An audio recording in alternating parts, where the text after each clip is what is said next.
By being community led, it means that you treat your community members really as an extension of your brand and your team. Hi, and welcome to another episode of Inside Community-Led Growth, where we speak to industry experts about how customer communities can power real business impact. Today, I'm joined by the fantastic Emma Hanevelt. Emma, if you can just start by giving us a brief intro into who you are and what you do. So yeah, I'm the community manager at Grammarly, and to round up what I do, I get the fun position of being our brand voice across all things community at Grammarly. So that includes our brand social channels on LinkedIn, Twitter, Instagram, and TikTok. I also help support our social support teams on their channels, including our subreddit on Reddit. And lastly, I lead our brand community, the Grammarly Collective. Overall, though, I get to interact with our customers and fans. I get to listen and identify our power users and our advocates. And I find opportunities for them internally within Grammarly.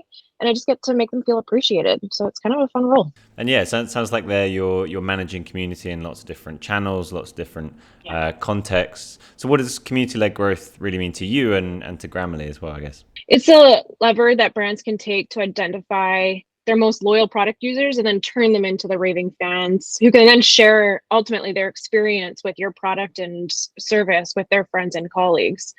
At Grammarly, though, it really does encompass kind of everything we do. We've had a really loyal fan base since 2009 when we started, and we're lucky to have many of those customers with us today. We interact with our customers in our support channels, on social media, and then within our actual community, which is in Slack right now. But by being community led, it means that you treat your community members really as an extension of your brand and your team. At Grammarly, we found that our brand advocacy was like so rich, though, that it presented that great opportunity for us to double down and create the Grammarly Collective. And when I was researching actually our strategy for this community that we launched last year, I found out that 92% of customers rely on word of mouth marketing before purchasing a product or service. So that's why we kind of turned to it, because we know that traditional marketing channels for acquisition in the long term may not work as they previously had. So we're really working with our customers to turn them into advocates and really nurture those relationships. And to me, that's a source of successful community-led growth. You mentioned there about traditional tactics maybe not working as well, word of mouth being more important than ever, really. Are there any other reasons why you think that community is so important right now? Trust, right? Like people are really looking at leaning to kind of their networks to really find a way that they can trust a brand. Just even also looking at like Airbnb, for example, they announced recently that they're stopping all their paid acquisition and really looking at that organic and kind of word of mouth referrals for their business. So it is just kind of that reputation building and also just really building your relationships with your customers. Also right now, especially here, in the tech space, like retention is so important for everyone because there's just so many options out there. So really having that community is really a big retention strategy as well. Yeah, definitely. And what would you say are the main elements of a successful community-led growth strategy? How do you really build that trust so people are engaging? I think for the steps to kind of build out your strategy, you really do need to identify your goals and the primary purpose of why you're building your community, as you kind of need a community to be community led. Mind you, I'd add the caveat though that you don't need a big community. Some people think that they need a big forum and thousands of community members, but you don't need that. You can and you frankly should start small. Our Grammarly Collective is still invite only. It's still only 70 people. We're nurturing that. I mean, our wider community base, of course, is thousands of members across social channels and such, but we're starting small and intentional.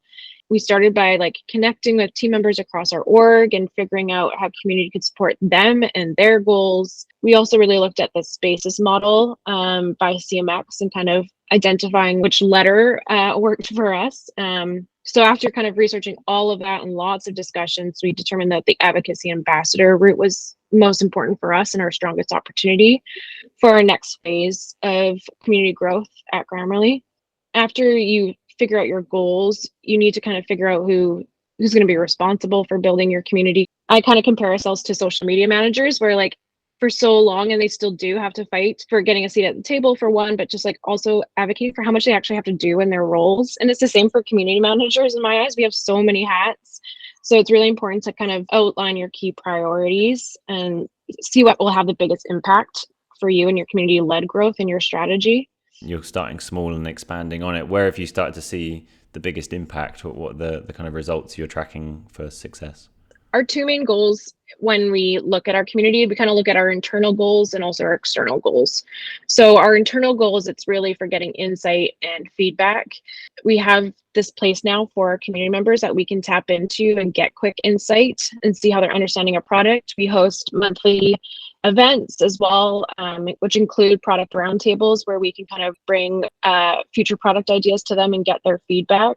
And we have different roles within the community as well. So different use cases, right? And that's really important for us, is that user evidence and use case strategies right now to kind of see how perhaps maybe a person in education might use a product that's different from someone in marketing. So that's kind of our internal goals. And then for external, they're ambassadors. So we really ask them to help amplify our content on social, by commenting or engaging on our social posts, but also creating their own social posts about Grammarly or tapping into conversations. So for example, if someone's on Twitter or LinkedIn saying like, what are your top tools for copywriting?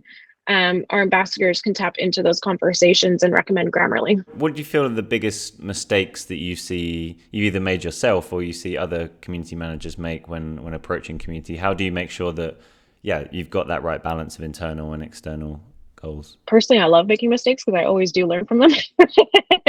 And I kind of frame them more into like lessons learned. Being patient with yourself and also just realizing as well, like mistakes are going to happen, and also the time. I think a lot of people will learn to like try to rush into things. But it's also just like knowing when to move quickly, but also know when to be intentional with the moves that you make, because whatever decisions you make will affect your community and the community members who most likely sometimes are your customers in the end, right? So it is really being intentional with the moves that you make, and also really work with your community members, bring them in closer, ask them questions like, do you want more of this? Do you want less of this? What content do you want? How do you want to be involved? Because everyone wants a different path. Some people don't want to create social content because maybe they're not confident in that, or they don't like to. And so then it's like, okay, perhaps maybe there's a testimonial or use case or a survey you can fill out for us instead. Identifying all those different ways that your community can interact with your community, but again, taking that time. I mean, that's something we hear very often is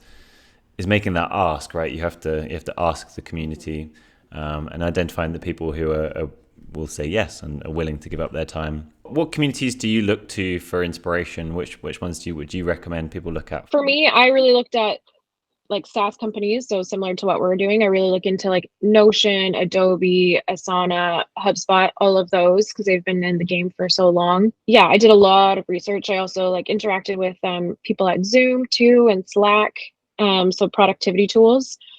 But I also, funny enough, look at a lot of like retail brands and just like kind of completely outside of the tech and SaaS space, because I think you can really find inspiration outside of your niche and your industry. And at Grammarly, we're in that funny position where a lot of the communities that I look to are very much B2B communities, but we're actually very strongly a B2C community right now. So finding those like other companies, like especially retail that is directed consumer, and kind of seeing how they're building ambassador programs or community programs. And are there any particular thought leaders, experts that you look to as well for inspiration, really guiding the way you're thinking about community-led growth? Yeah, I mean, I follow a ton on LinkedIn.